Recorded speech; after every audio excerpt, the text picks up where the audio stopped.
Oh, yeah, of course. As always, I forgot the sound. Never ends, huh? At least you know you're in the right place. There's no sound, right? Hope everyone's doing well. You can hear me now. Michael Sean Carter, how are you? Um, yeah, I was waiting to go live until Trey finished, and Trey was running late. So we'll wait for him.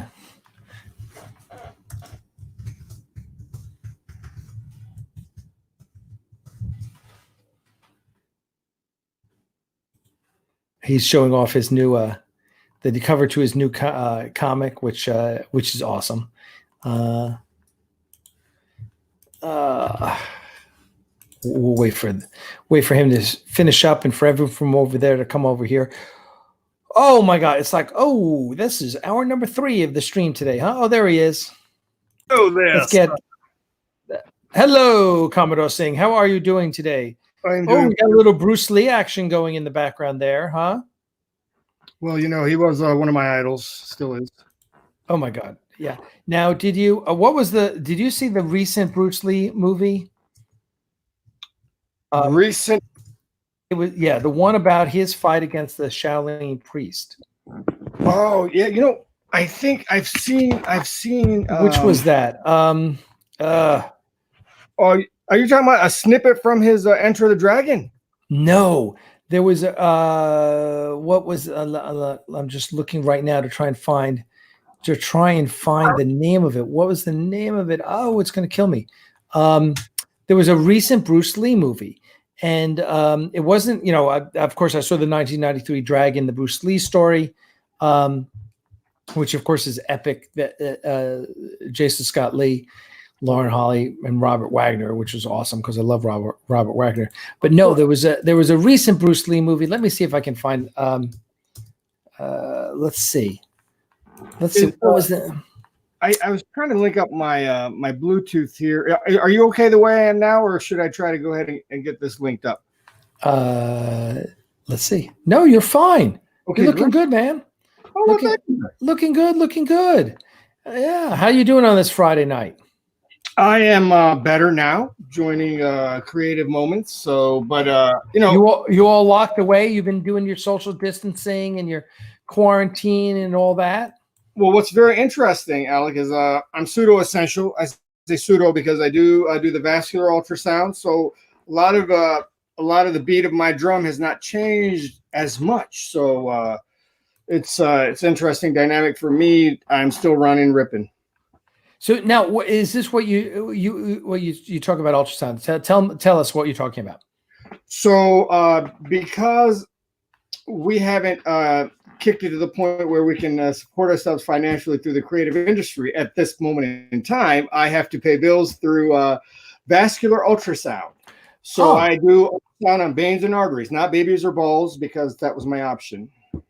No, well, it was either general ultrasound or cardiovascular, and I chose the blood flow route. So I've been doing that for a couple of decades now. Now, tell us about that. That's interesting. It is. So the dynamic goes such that I look at blood flow to and fro, so in the veins and arteries. You have more life-threatening immediate situations that can occur through blood clots in the vein, called DVT, deep venous thrombosis. So those are instances where if one, it doesn't matter, age, sex, health factors, or any other maladies you may have, anyone can form a blood clot if the circumstances are positioned right. Sure. Now, there's something called a Virchow's triad, which is 3 main things that can promote the possibility of a blood clot in a vein, which would be, one is homeostasis, which is like being very still for a long period of time. Like a lot of people will catch or can get planes. On planes, exactly, because they'll sit there and see, they won't even flex their calf muscle. They might fall asleep. Sure. Very lack of maneuvering. And it's very interesting. You know, our arteries work off the heart pump, but the veins work off of our muscle contractions and movements. Right. Now, one would say, well, what about when you're sleeping? Yeah, well, you know, you're usually more horizontal, so you're not fighting gravity. So the blood goes through the veins through what we call unidirectional valves. So these valves let the blood go through, and then they close, so they can't go back. So as this blood keeps pushing, as the heart beats, it's got to get back to the heart. So essentially, that's one thing, homeostasis. Another thing is hypercoagulability, which would basically mean unfortunately, if you have a protein deficiency, cancer patients, sometimes if you take hormone replacement therapies or birth controls, then your blood can get a little bit more sticky or coagulable. So hypercoagulability is your second factor in this triad. And then your last factor is trauma. You could have blunt trauma to a vessel or a vein wall that causes a disruption in the wall, which then would form these platelets will get caught up in that and then kind of form. And as you know, if you cut yourself, you start, congealing pretty quick. Sure, right? of course. So blood is naturally sticky in a sense. It's coagulable, so it'll start sticking to itself and a clot can form. Now, a clot in a vein of a leg or whatnot is not the threat. Yes, it's very uncomfortable because your blood flows like a dam. It's backed up, so it's going to swell below that area of clotting. Right. The danger is the PE or the pulmonary embolism, where a chunk breaks off, gets to your heart, then gets shot to your lungs to get reoxygenated, but then it gets caught up there. Small pieces will make you short of breath. A big piece or a chunk of clot going in those brachial arteries can cause however long you can hold your breath, bro, which is for most people a little over a minute. Yeah. Well, that's why, when I take long plane flights across country or certainly overseas, I'm always, every 2 hours I'm up and I'm walking around and I'm stretching and I'm, or you wear your compression socks is another thing, right? Absolutely, because it keeps the muscle contracted so the blood doesn't have a chance to pool as much. And that's it. You just said it. You either get up or move, or even if you're not the type that likes to get up in an airplane, because there are people like that, then you just pump your calf muscles. You just kind of flex. Right. I'm sorry. I don't have pants on. That's okay. Now you know. Listen, I do the morning show in my pajamas all the time. Dude, man, I gotta give you credit, boss. You are up and at it twice a day, bro. I mean, kudos your gumption, bro. Yeah, well, dude, we've got all these fans who want to, who we love and they love us, and we get together and we chat and we keep each other's spirits up, and they inspire me. Yeah, and these times when most people are, in their homes and they have more opportunities to view and do things that they might not would have, and so it's very good. Very good. Yeah, no, it's all good. Hey, you know what? I've got I found, so it's called Birth of the Dragon. Craig Severy sent us a $1.99 super chat to remind us the name of that film. Thank you, sir, Craig. I appreciate that. It was a great movie, and tell you what, I pulled up the trailer on YouTube. Let's watch that real quick because it's a movie that everyone should see. So let me pull that up. Boom, boom. Make sure I click the audio because I'm better. And let's watch that. You got that. Let's watch that together. Here we go. Yeah. All right, cool. Excellent.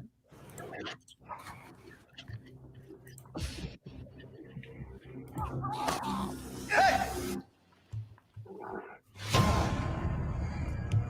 You boys done playing?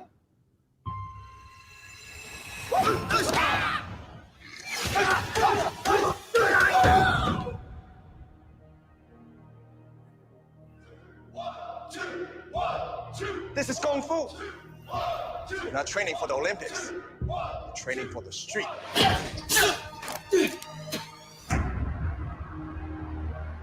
Action!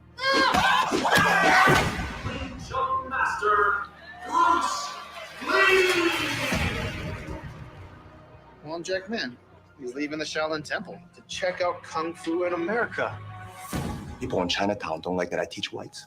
Shaolin sent Wong Jack Man to spy on me. He may be the only person in this world who can tear down everything I've been working so hard to build up. Sooner or later, gonna have to fight him. What does he Teaches us to kick ass. kick ass? Your technique is impressive, but it has one limitation. What? You. I'm the future. You're the past. You're irrelevant, Wong. Fight me. I will accept your challenge. Raised up from the ashes, never doubt us now. A new face for this next generation. No rules. No holds barred. No limits. You guys kill each other.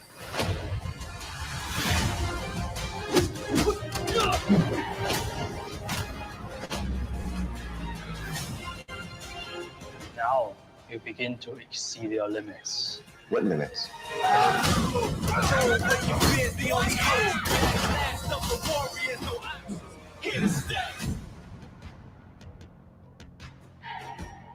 Ever show you my 1-inch punch, Tony? Okay, so that's what it is. It's actually inspired by life events. Okay, awesome. Okay, that's Yeah, and it was wait a really. minute, I heard of this Bruce Lee movie, but I see. Okay, his life story. Cool. Yeah, it's all about his battle with that Shaolin priest. And the interesting thing is the movie. It's really objective. You feel like it's documentary style. Okay. So Bruce Lee is not idolized like in Dragon, the Bruce Lee story with Jason Scott Lee, because listen, Bruce Lee was very arrogant, right? And people don't realize that he was brilliant and it was amazing, but he was also very sure of himself, right? I and think so the movie was brilliant. That kind of lent to his internal narcissistic prowess. but that's what this, and that's without giving away too much. They really show that, and so at the end, it's really an inspiring movie. I absolutely adored it. I just thought it was freaking brilliant.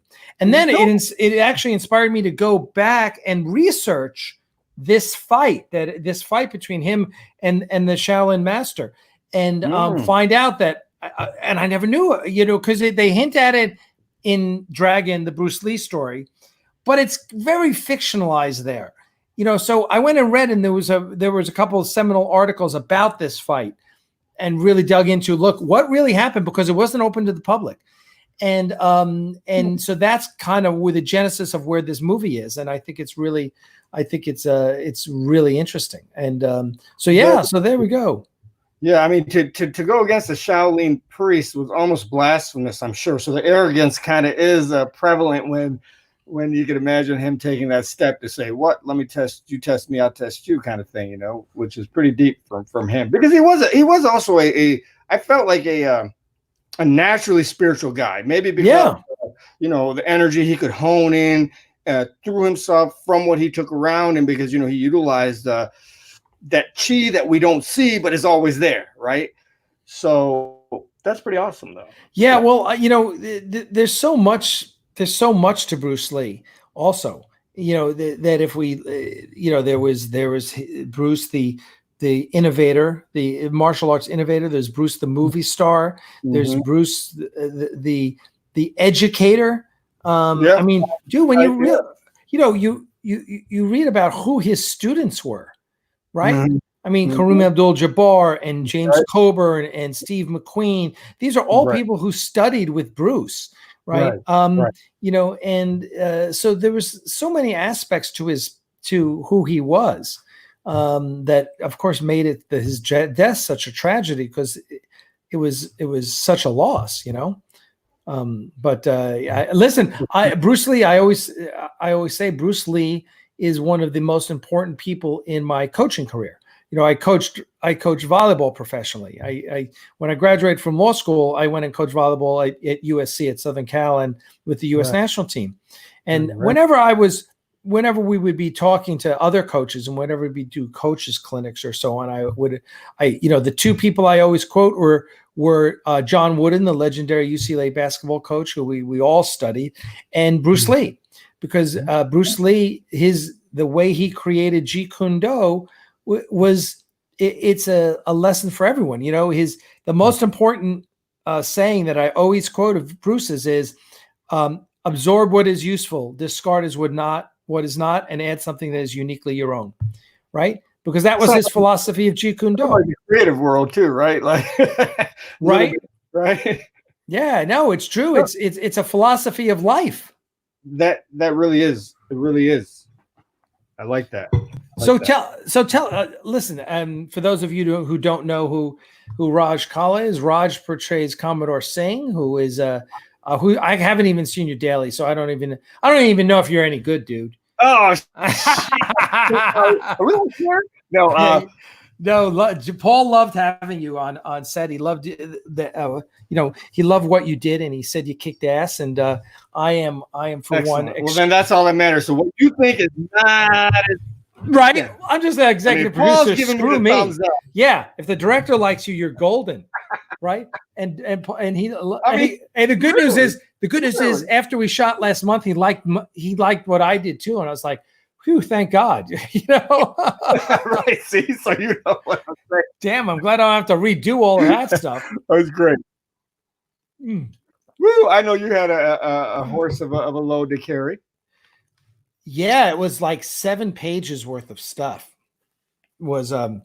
and it 7 pages. I mean, it was a double spaced and everything, but it was a lot of stuff. But fortunately, the way Paul did everything was, as you know, was he led you into everything, and it was very conversational, and it was it really worked, and it allowed us to.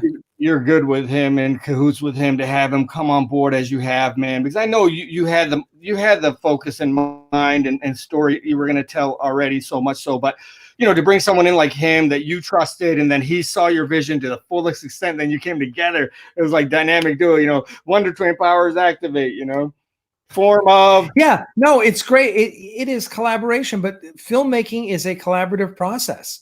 And you don't make films by yourself, and there's only so much that I can do and that I want to do or I'm capable of doing. I mean, I certainly on this project I had no interest in directing because I don't have that skill set. I've learned a lot and I'm enjoying it.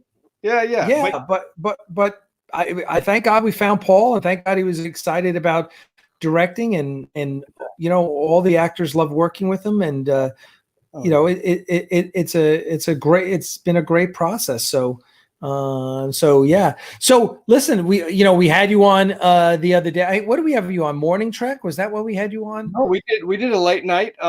Did we do the Trek After Dark together? Okay. Yeah, we did. It was so intimate. Let me hold on one second. I got oh no, that's just my realtor. We're trying to get a permanent facility, just so you know, a permanent facility for our studio.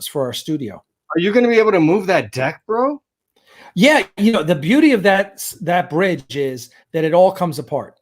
That bridge, we moved it here from California, and so we are fully capable of moving it. Okay. Certainly locally, that's not gonna be a problem. Right. No, because bad. But I know it's big, but no, it's meant to. It comes apart. I don't know, in like 8 sections, 10.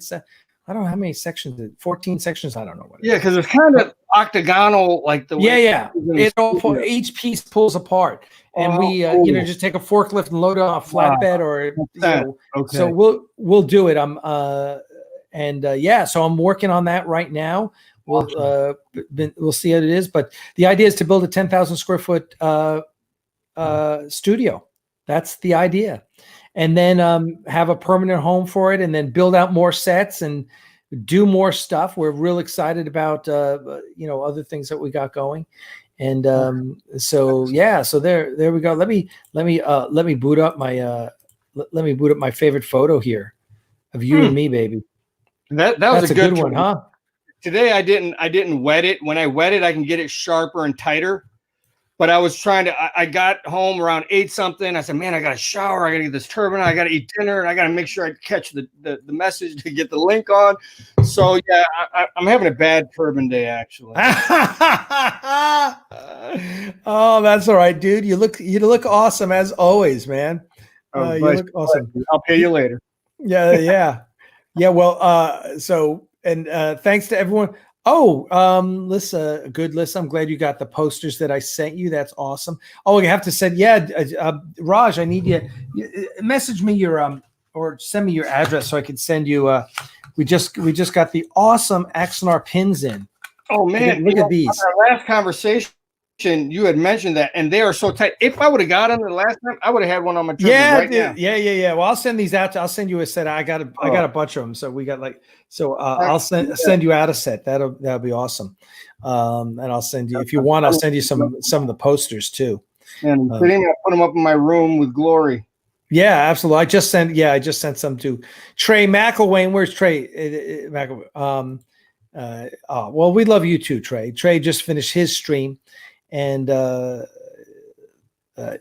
McElwain does Axanar. Yeah, Trey, dude, you got to get Commodore Singh in his. Oh, there you go. Thanks for your address. You got to get Commodore Singh in your Axanar comics here, dude. We Bro, I love this, man. I love it. I love what you're doing, and I'm sure anyone who you promote or give thumbs up to, I'll be down with them, bro. I give credit to what you got going in your mindset with this whole thing, and I'm kind of reinvigorated with the whole thing that, like, I think we last time mentioned when I was 8 years old, I learned about aliens through Star Trek, and it just embedded in my brain to the point of just opening up my mind to a whole different conceptuality of thinking in a way. Like all of a sudden everybody, they had meaning, but they weren't as important to me anymore. I was like, there's more out here y'all don't know. So yeah, that's good. Excellent. Yeah. So now, are you a native of Atlanta? Where you from originally? So originally I was born in North India, and okay. when I was 4 years old, the aliens brought me to America, and I became an illegal alien over here. No, I'm just kidding. I was legal. I had my green card. No, I came here to Cleveland, Ohio when I was 4 years old. So I was raised in Cleveland, did my preschool and college up there, University of Toledo. And then when I graduated, I was actually set out to be a physician as I took my MCATs, the medical college admissions test. I got accepted to a couple of medical colleges. Like my parents were like, oh, finally we got a doctor, because if you're not a doctor, veterinarian, or an engineer, you are nothing. So they were psyched as hell, and I crushed their dreams when I dropped out to play music. Well, dude, listen, and I went to law school and left and graduated, passed the bar, and then went and coached volleyball at USC. So we both disappointed our parents. But let me tell you, it was the best decision I ever made. I know, right? But I was gonna say we didn't turn out that bad, I know exactly, right? Both wound up in a Star Trek film. So like, how bad could we be? Absolutely. So all right, so you're a musician. Tell us about your musical career. Wow, yeah, bro. God, you and Dana Wagner should get together because he's a musician too. Oh yeah, he's the man out there. He's got the whole studio set up and everything. Yeah, I know. Dana is the man. But and a very nice person as well. But yes, brother. So it was literally when people say, "Oh, I had an epiphany." I don't know if they know what that means, but to me, I've only used that word twice that I've actually had one, and this was.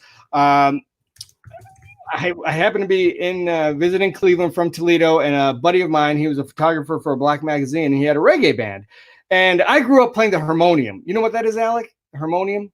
Is that little thing that's like this big? Well, it's not little, but you've heard of Ravi Shankar, or let's say anyway. It's an Eastern instrument. You pump air into it with one hand, and you play the keys on the other. It's kind of like an accordion, but set solid state on the ground. And I grew up from the age of 5 playing it, so music was in my blood. Okay, and but I never ever touched anything percussion oriented because rest my brother's soul, he was gifted. He could play like Neil Peart by the age of 13. And rest Neil Peart's soul too. The drummer from Rush, one of the most phenomenal drummers in the world, was, and left his legacy with us. But he was like that. So anything percussion, drum, anything oriented to that, Eastern instruments, Western, didn't matter. I had to pick something else because he was just that great. And he was 2.5 years older, so he had it. And so I never touched it. So this guy says to me, he's like, "Hey, Raj, man, my percussionist, he's in Germany playing a gig. I got a couple of congas, man. And we got a big show downtown in the Flats, which is right there on Cuyahoga River, right by Lake Erie. Cool little strip of bars, and there's this reggae bar called Sunsplash. And he's like, we got that spot. It fits about 200-300 people maybe. It's a good sized bar, but live venue spot." And I was like, "Bro, I don't play percussion, man." He's like, "Man, I know you got rhythm. Just all you got to do is stand there and keep the beat." And I was like, And I'm visiting for the weekend in Cleveland. I was like, well, this will be fun. I like reggae music. Let's do this, And bro, I don't know what to say, but the fact that we started playing, I closed my eyes. Over an hour later, apparently the music stops. I don't remember from when, after closing my eyes, until, I was like, I don't know where I went for a minute, Alec, and that's all I can say. But point being is that I didn't know what I did. I really thought I messed the shit up because, you know, I didn't know. But everybody's like, yo, man, yo, you know, give me high five. I'm getting off the stage and people like pat my back like, yo, bro, man, that was great stuff, this and that. And I'm like, I'm just in the quandary in my head, like I just don't know what happened. And it wasn't drunk or high, super high. Zone. You were in the zone. I was in a zone, and I went off. Yeah. Bro. I went off somewhere, and I know I felt really positive walking off that stage. The energy was just really good. And this, I want to say she might have been mulatto type. She was a light-skinned African woman in her 60s, had gray and black or gray and brownish black locks going all the way down past her waist. And the club was packed, literally packed. And I went to the bar just to get some water because I was like, you know, wow, I was sweating. And so, but out of everybody in there and just people, hey, man, you know, a lot of people don't approach you, but some people, hey, man, good job, whatever. This is going on. But my eyes are locked on this woman. Her eyes are locked on mine. And she's just kind of cascading through this crowd and comes up to me. She has her hand like this. So I put my hand like you can see, like this. And she puts her hand in my hand like this, fist closed. And she looks in my eyes. And I want to paraphrase, but this was my epiphanal moment. She said, healing people doesn't always come in physical forms. You guys did. Wow. You guys did some real good. I'm paraphrasing because she spoke to me for minutes, I remember.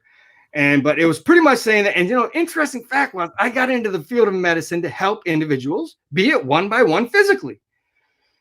So the epiphany was then, man, we could heal thousands at a time or hundreds at a time spiritually or you know, soul liftingly. And that was it. I dropped out, went, bought a pair of Kungas that week, and I ran away from home. I can't believe I'm saying this on national YouTube. But I was going to go out the West with a making in my heart. I was going to become a musician. That was it. And so for 4 days, no one knew where I was. I got from Cleveland to Toledo because I had to pick up some of my stuff from Toledo. I only had a quarter and a half left to technically graduate from there with I already took my MCATs, I already had 2 colleges ready I could pick to go to up in Ohio for medical school, you know, and I went to Toledo, then Chicago, and I'm heading west, and Chicago is where it was 4th day I was gone from home.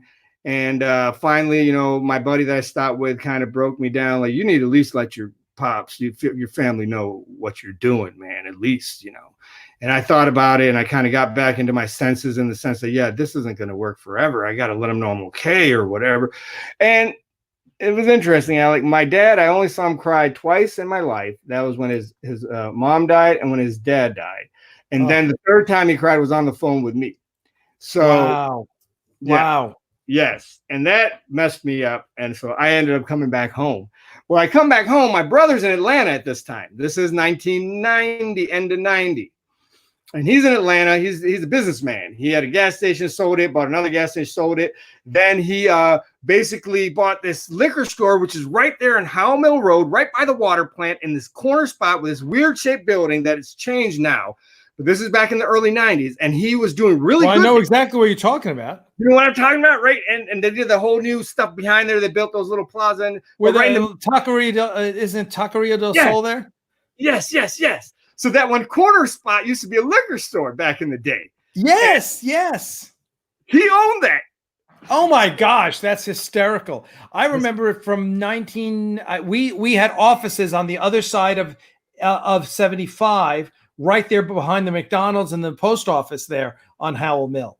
Right. And we used to go down. Yeah. So we'd always go to Taqueria del Sol. That was 1999, 2000, I think. Yeah. Okay. Well, interestingly, brother, my brother, not only was he a gifted musician, he also was a pet lover. Not the slithery and the slidey stuff, but like furred and feathered, he loved. And he started working at a pet shop when he was 15. By the time he was 18, he was managing the fish department.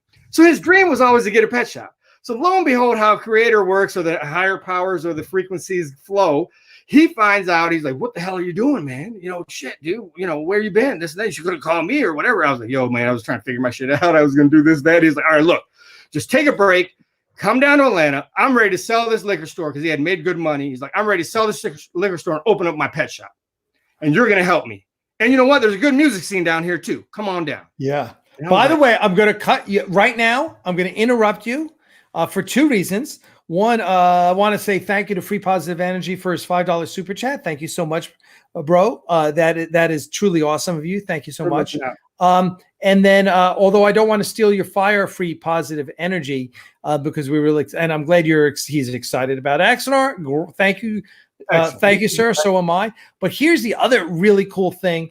I just got a text message from my 9-year-old niece, Reagan, who lives down in Tampa. And she wanted to talk to me. So my father, her grandfather, gave my phone number, and she just texted me. And I gave her the link. She's like, she's afraid that I was sleeping. No, I'm not that old, Reagan. But she's watching right now. So Reagan, hi, how you doing? She's an absolute sweetheart. I have two wonderful nieces, and they're just doing fantastic down there. They're of course, they're really smart, and they do karate with their dad. So anyway, I just want to say hi to my niece because I am blessed.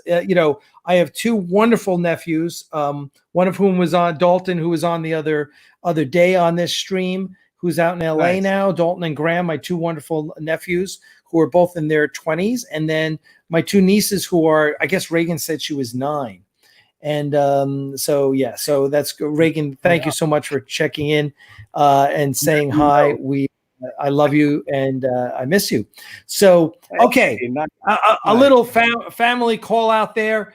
Back to the Raj Kala story. Go ahead.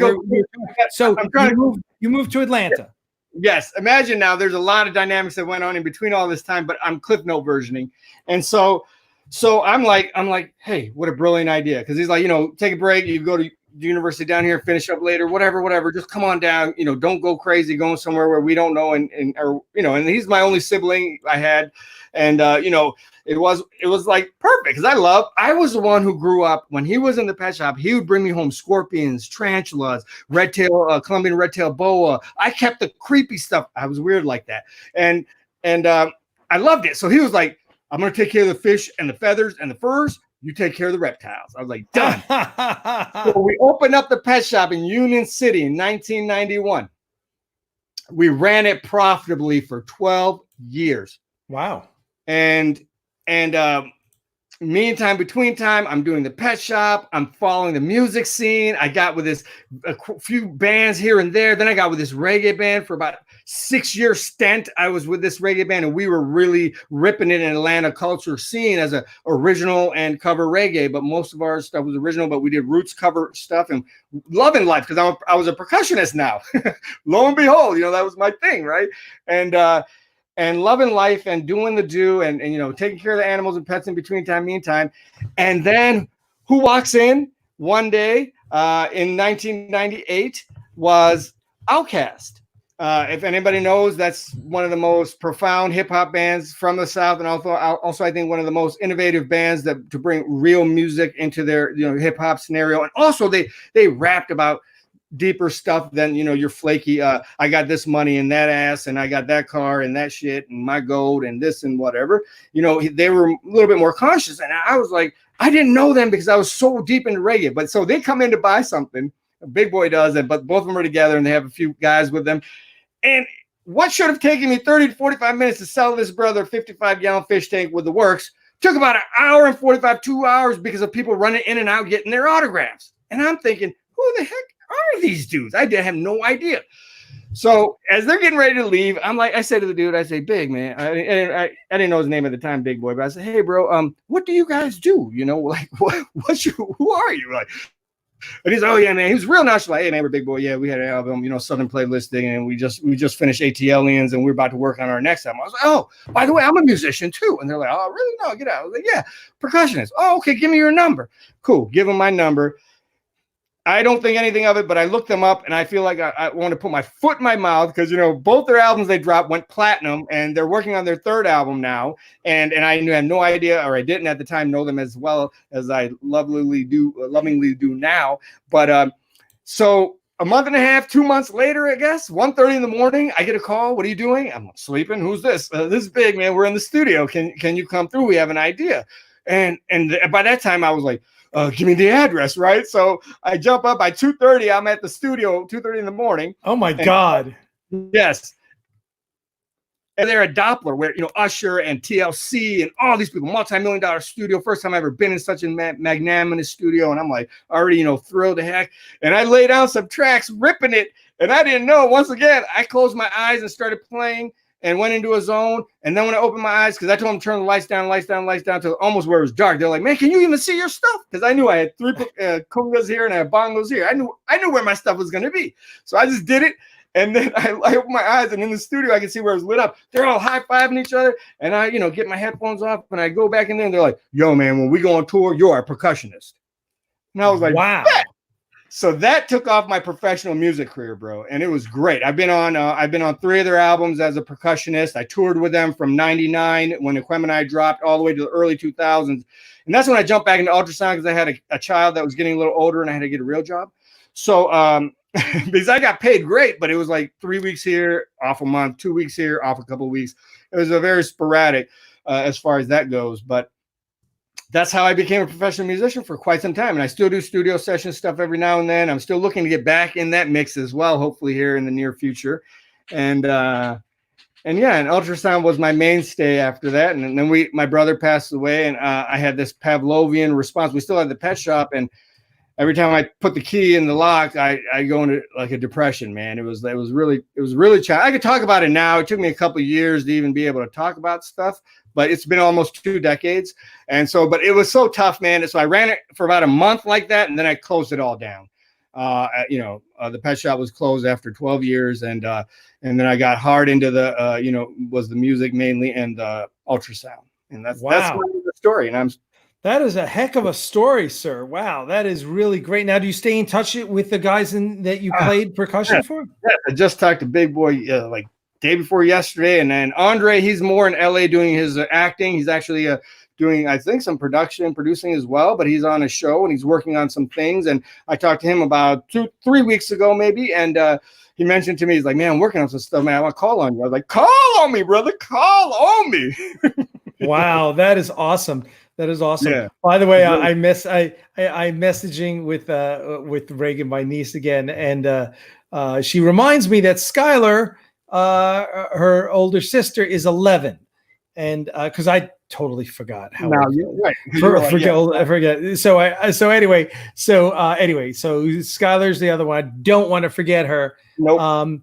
But yeah, Skylar. Thanks for tuning in. Skylar and Reagan. Skylar and Reagan, both great names too, right? Yeah. It's not, their names aren't like Jane and Rose or Betsy or Skylar and Reagan, right? Really cool, really cool. Yeah. They're great. Really they're great kids. I saw them at Christmas time, and I'll never forget the first. Their dad, my brother is their dad. When the house. I don't know how it is. We were there again, but. My brother, he always has, he's done very well for himself. So he has these very nice houses, but they're always a disaster. He looks like he just moved in. 5 years later, it looks like he just moved in and then took a leaf blower to everything, and everything's all over the place. But what he did was, I'll never forget, in his other house, which was awesome, he had his main room had like gymnast padding all over the room. So like for kids, when the kids were like running around when they were like 3 and 4, they could run around, and if they did a header into the floor, they were fine. It was so funny. And then it looks like FAO Schwartz exploded in their house. But that's great, because that leaves that creative mind for the child to grow and not be restricted. And I love that because I had a friend who did that too, and they did a whole jungle gym, with rope. The matting on the floor. Oh yeah, I was like, man, I wish I could do that for my kid. I know, and they also and I love them dearly. I never know what to get them because they like have everything. They like got 3 of everything, right? And plus, you never know kids like what's the I don't know what's the new toy or doll or game or whatever. Well, whatever. I don't know what that stuff is, right? So I buy them Barnes and Noble gift cards because I'm like. Hi, here, go to Barnes and Noble. It's my favorite store in the world. And hey, Crystal, say hi to Raj. Hey, Crystal. I didn't get sent a link, so bye. What's up? Well, you didn't. Okay, let me. Oh, look, I didn't get sent a link. Okay, I better send her. I better send her a link right now. Hold on one second. Yeah, because you know what? She's close enough to come back and do something to you. So yeah, exactly. Let me send her a link so she can come on into the. All right, let's see. Where is she? Where is she? Okay, there she is. All right, there you go. Now she can come in and join the conversation. But yeah, so for Christmas, I got them Barnes and Noble gift cards. And it's like, one, it's my favorite store. Two, reading is good for you. Do some reading. But they're so smart. My nieces, they're like, way ahead of where we were as kids. They're all using computers and they're coding and they're it's like kids crazy. These days are just scary smart. I was coming home from school at the age of 9, digging up worms in my backyard to fish at the pond that was real close to our house. That's what I was doing. Or running in the woods trying to find snakes, lizards, and stuff. That was what I was doing. So there you go. So what? Okay. So the ultrasound is your career. Is that right now? Right. Now, I want to call that my bill paying career. Right. Yeah. Gotcha. Yeah. Listen, like any artist, like all the actors in Hollywood who are waiting tables or doing something else. Everyone's, being an artist is not an easy career, and not many people. I always say this. I always say this to my friends who wanted to be actors in Hollywood when I lived out there. I said, you got to understand, there aren't a lot of actors who pay the bills by acting.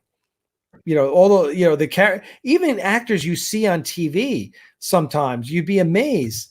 I know. Yeah, by the way, Reagan is commenting about the fact that you got to your gig at 2:30 in the morning. Hey, the fact that she even knows that's something that was dynamic for me. High five, Reagan. That is crazy.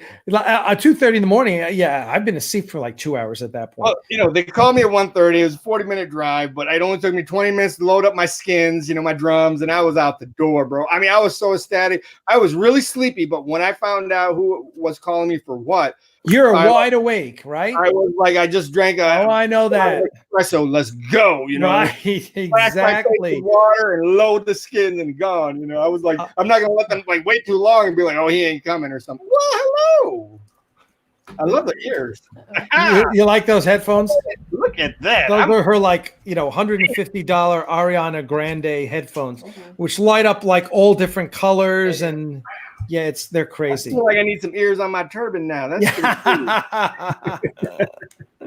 I know. I'm gonna vulcanize my turban. Yeah, yeah, exactly. So and Crystal is actually doing a live stream show on our channel here starting Tuesday with Lissa, our producer. I love Lissa, man. She's cool as heck. Isn't she great? Lissa's awesome. Giving and now you know. You didn't know this. Now you know. Yeah, well, I guess there's a lot of Outkast fans. Look at that. See, look at that. And there's the thing. This is Darren Means. Thank you, brother, because I'll be honest. I'm a musician, so I am eclectic. Every genre rings to me in some level.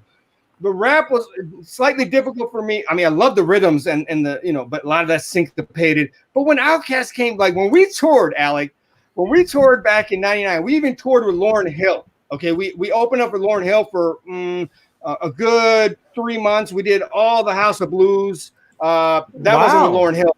The House of Blues was with us, and Black Eyed Peas, before they were big time. Black Eyed Peas were opening up for us at that time. But when we went with Lauryn Hill, what we had, bro, we had Papa Doc, who was an older brother who played the electric guitar, me as a percussionist. So there's your live instrument. Then DJ Swift between us in the backdrop, and then Canada Sasquatch. Saskatchewan. That's what I like. I like Sasquatch, so I kind of went there. I'm sorry. He's from Canada, isn't he? No, I'm just kidding. I don't know where. I think somewhere. Everywhere. Canada, whatever. Canada. But it was great because then it was the two brothers, so it was a 5-piece, but we still had live instruments, Anyone from Filter? Should I? I don't know. I don't even know what Filter is. I'm sorry. I'm not. Is that a band? The scene. It's and he might be like, man, he ain't no Outcast, brother. He don't even know Filter. But I was very picky and choosy who I put into my ears for durations, and not saying that Filter isn't badass, whoever they are, but I probably know, man. I've been through a lot of years in drug. No, I shouldn't say that. I went through a lot of years. Just say you're old. That's the excuse for everything. Nowadays, when I forget stuff, I'm just like, look, I'm old. Just get over it. I can't remember that stuff. I've seen now yet, but I'm old. Yeah, exactly. But no, it was great, man. It was great. So yeah, when Mr. Mean said, there's one of the rap bands that he likes. I think it was Darren. I agree with him because they brought an essence of realness in music. It wasn't all just in the studio syncopation, where I'm going to do this drum beat and it's going to be like this. Where when you could put live instrumentation into your bravado of rapping and doing your game. I mean, I had a blast. 45 minutes ago, we had 45-minute shows. We didn't do on. Talking about, I wish we did encores. I had so much fun doing those shows. Just fly by. Yeah, I can imagine. No, that's awesome. I mean, it's always listen. Anyone you talk about being in, you talked about being in the zone. Whenever any artist is in the zone or when they're at the peak of their craft, you don't have to listen. I don't have to. I'm 60. I'm not a rap music person, right? You're older than me. Yeah, I'm 59 right now. I turned 60 September 3rd. So the first day of Dragon Con this year. I think it's because your zest of creative keeps your oscillations of your cells not aging as much. Okay, I'll go with that. But listen, you don't have to love any other genre of music to appreciate artists who do great work, and there's so many great forms of music that sometimes it's just a matter of going, wow, they're really good at what they do, or they're really inspiring, or they're really passionate about what they do. Look how much love goes into whatever it is. So you don't necessarily have to appreciate the subject matter to appreciate the process.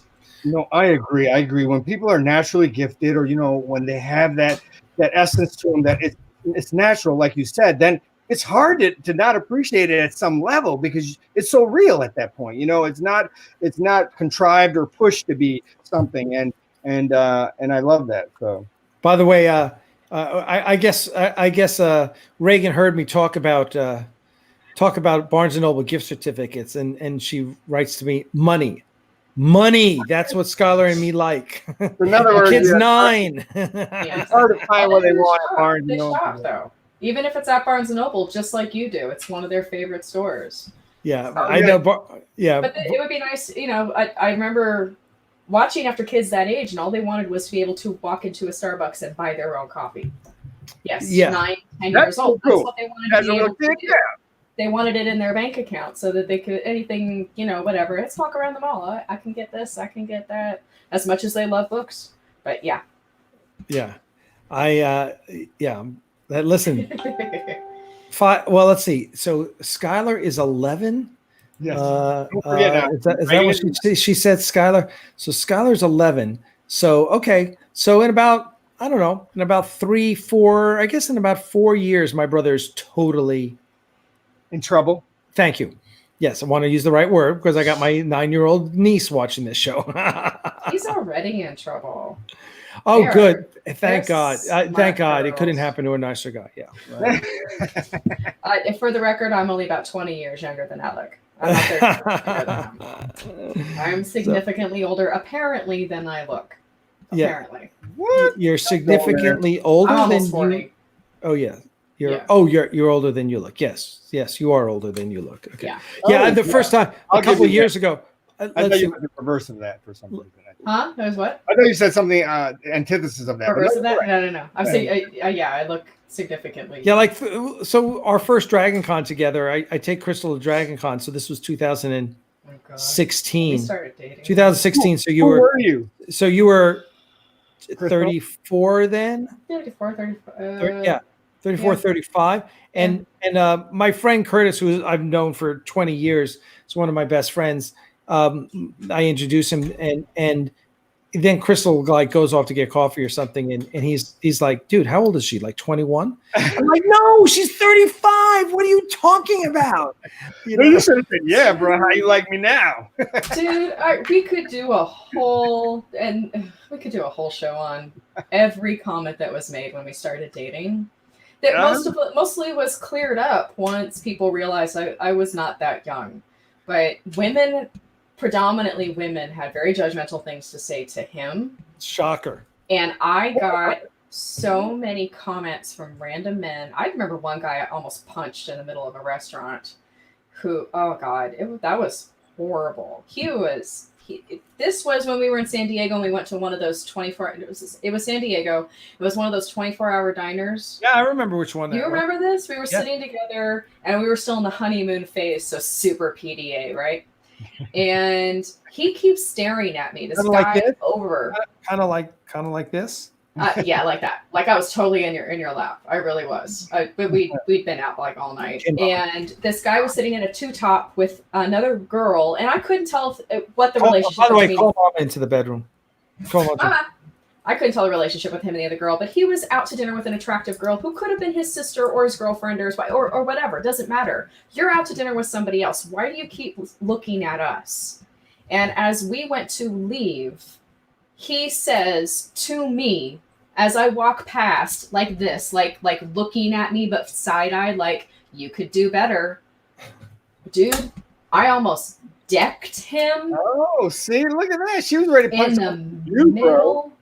Dude, and it has nothing to do with anything about Alec. He's just looking at me like I didn't belong with him. Like, what? Do I look 14? What is wrong with you? Oh. Like, first of all, I'm not a kid. Don't tell me what to do. And second of all, don't you talk about my boyfriend like that. Don't you ever say something like that about my man. I almost punched him, and I felt so bad because the girl clearly felt like chopped liver because he was not paying attention. And men said stuff like that to me all the time when we started dating. Men that I knew and men who saw us on the street together. Dude, we got like looks left and right. Well, look, when you're 60 looking like you're 30, you're going to appreciate those types of comments, man. Come on. I do. And thank God I look younger than I am, right? Thank God. Thank God I don't look like most of the 60-year-olds I know. Whoa, you ain't kidding, bro. I got a full head of hair. Man, you're doing better than me. Actually, my turban's starting to hurt my head. I was wondering, like, should I wait till we finish or should I just take it off now and reveal what's on top of my head? Oh, whatever you feel comfortable doing, my friend, man. You know, I love the fact that you have that you wear a turban. So hey, and tell us that, you know, we talked about this. You know, when and I guess we should tell because there's lots of new people here. This is, you know, let me get rid of this so that your name. This is Raj Kala. Raj Kala is plays Commodore Singh in Axanar, and we gotta, you know, I just gotta say the first time I saw Raj was I saw a photo of him. We're doing our casting. We're looking through all the actors in Atlanta, right? And you know, you go on these websites and you just start scrolling, and we're looking for certain things, right? We're looking for, you know, a couple women that meet this and this, and I'm, you know, I save the pictures of people I'm interested in, and then it gets saved, and then Paul can sign into the account, and then he looks at who I saved. And so anyway, we're going through, and I saw you, and I saw your photo, and I was like, oh, now that's an interesting look, you know, because you don't look like anything like any of the other actors I'm looking at, and we don't have and there's no role for you, but it doesn't matter. I'm like, and I go, and I. So when I get on with the phone with Paul, I'm like, Paul, you got to look at this guy, Raj Kala. I said, there's something about his look that I find compelling. And it was funny because he looked and he goes, yeah, that guy's got a great look. And it's because, you know, you have a very ethnic look, right? You look Indian, but you look like, you look like that I as we joke, you look like what was the Indian actor that we were talking about the other day? Oh, Kabir Bedi from Octopussy. Yes, from the right. Octopussy. Kabir Bedi. He was her henchman in Octopussy. Yes, right. Badass too, man. Yeah. I said if I looked as good as him, I'd already be famous. And anyway, we brought you into the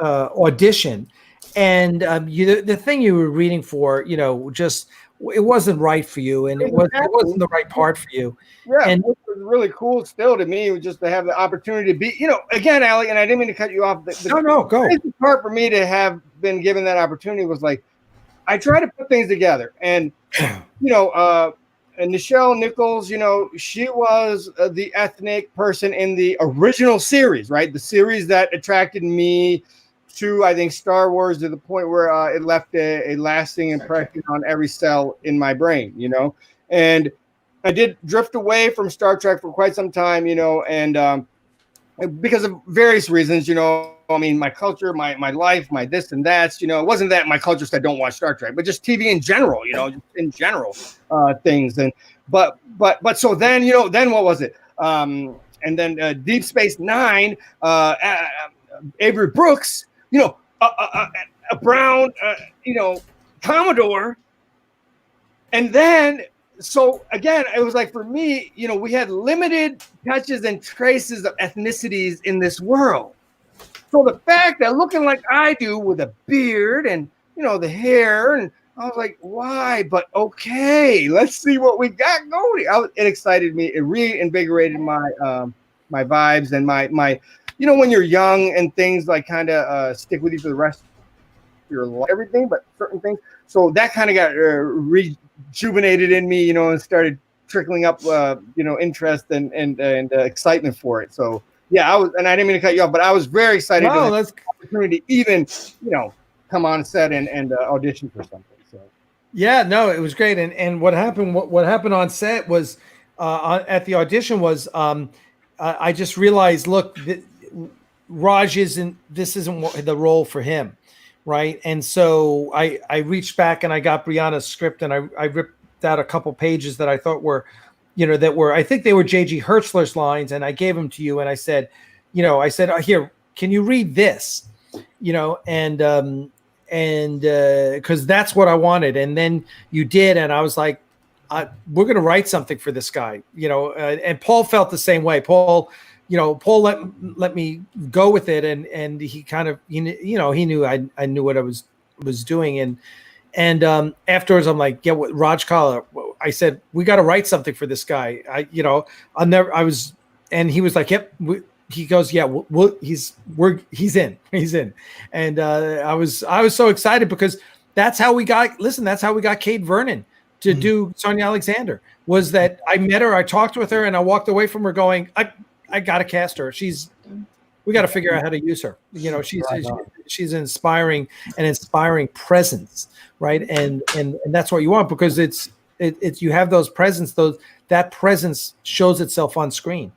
Well, I'll tell you, I love your type of a writer, creator, producer that will think outside of the box and say, okay, yeah, you know what, this guy, he's got an okay IMDb, okay, but you know what, we're gonna add a little flair because I see something. And those types, I've been fortunate, like I worked with a couple of directors that took me outside of the stereotype, because I could very easily drive a cab and I can own a 7-Eleven store, no problem. I've done it many times.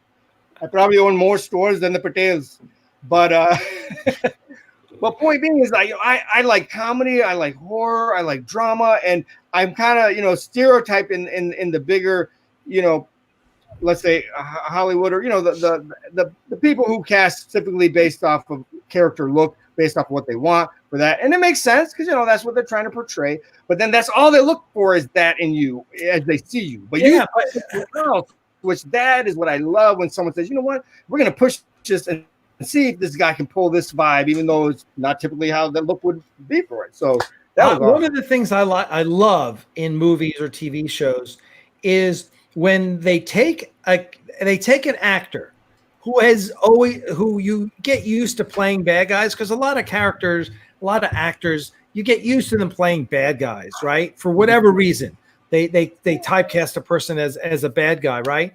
And so I love it. Oh, look at that hair, man! You know what? It was like the pressure was on my head, so there you go. There you go. That's a head of hair. Or look like.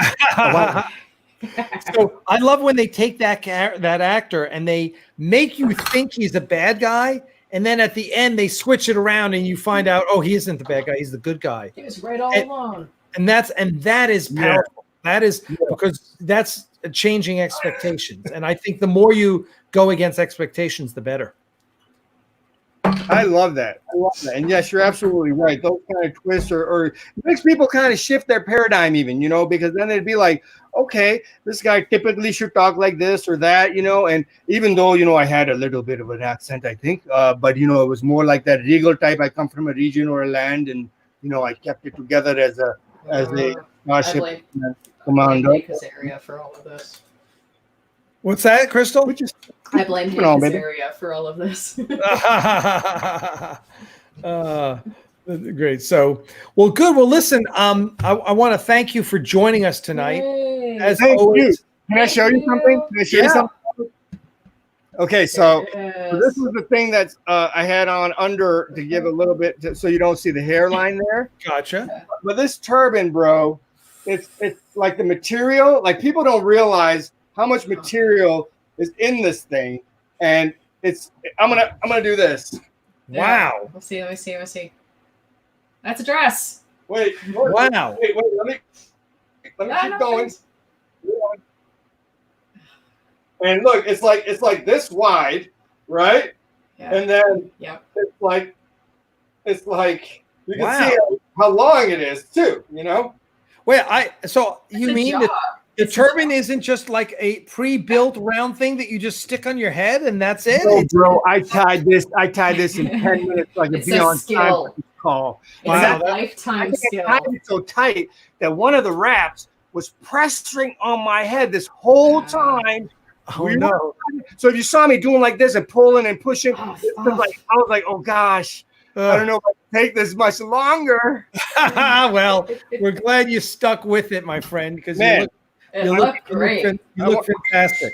I wanted to come professional, like according to there it is, and there he is on set. Yes. There he is, Raj Kala, Commodore Singh. I love your look. I love my look. The intensities there and our looks are so apropos for like us on a mission kind of vibe. I love it. Yeah, no, it is great. It is great. We will do more. We've got I don't know if we told you. So we have a little project we've got going, and Cold War Story. Did we talk about this? Yeah, so a little bit. You didn't get so we're gonna have one. We're gonna have one. Oh, I'm ready. I'm looking forward to it. Just give me the briefing. We'll do the little I'll practice my stuff, get ready, and bam, we'll do that. It'll be great. It'll be great. I can't wait. That is gonna be awesome. Fantastic. Well, listen, please stay healthy, sir. Okay, stay secluded. Well, we're doing the check the temperature of the people before they come in, and I'm still scanning people because, of course, we have situations where people's feet are ulcerated and they're about to lose a foot, so we got to keep them vascularized. So I check for blood flow. Like we've even had situations where they got to do amputation. So I got to know, okay, they can only amputate this. They have to amputate this much because if they don't do this much, this will still rot and die. But blood flow is really good up until here, so they can amputate till here, and then this stub will be all right. That's the ultrasound. Having had ultrasound when I like injured my foot, so the ultrasound is meant to dissolve the blood clots. No, it's interesting. I'm glad you said that. What the ultrasound does, bro, is it lets the doctors know what they're really dealing with. They can do look, a lot of the patients we deal with, they'll be diabetics or their kidneys will have issues. So they can't do dye studies like a arteriogram or something that would give very detailed information of where a blockage may be. But ultrasound, there's no side effects. There's no dyes. There's no injections of, anything. So it's diagnostic. It's diagnostic. But I mean, I'm talking about diagnostic on a level that really can change the game for people with different, maladies or scenarios that they're dealing with and blood flow. Interesting. And if you've just joined us recently, we talk about this because this is what Raj does on a daily basis. Is he does ultrasound. I'm still with patients, and I like it. I stay masked up. I got so much hand sanitizer and soap these past month that I probably could sweat it out right now. Well, continue to do the good work, my friend. Thank you, sir. And we will touch base when we're ready to do when things settle down and we're ready to do some shooting. I know we talked to Jeff, our DP, and he's going to come up. He's real excited for stuff. So we got more stuff coming. We'll keep you posted about the studio. You keep doing your thing, boss. I mean, you're golden, man. You're really keeping your audience engaged, and you're working, man. You're not sitting. You're actually every day, twice a day, you're on here, keeping engaged. And I know people love that, and people know that they can tune in 10 o'clock in the morning or 10 o'clock in the evening normally, except for I guess Friday. Oh man, thanks, Jim Westbrook, bro. Back at you, buddy. All right. Well, and yes, indeed, namaste to all of you. We thank you and thank you for being with us. And we will see you all tomorrow. Let's see, tomorrow's Saturday, so it is weekend brunch with Axanar at 11 o'clock. If you guys are around, come come at 11 o'clock. And Jim Westbrook, I will get with you about the double secret mystery box. It might have been sold, but I'll hook you up with something cool. And everyone else, thank you, Raj. Thank you, Crystal. We see you all tomorrow at 11 o'clock. And thank you. Yes. Thank you all. All right. Thank you. Thank you, everyone. We love you. And we'll see you tomorrow. Let's get that.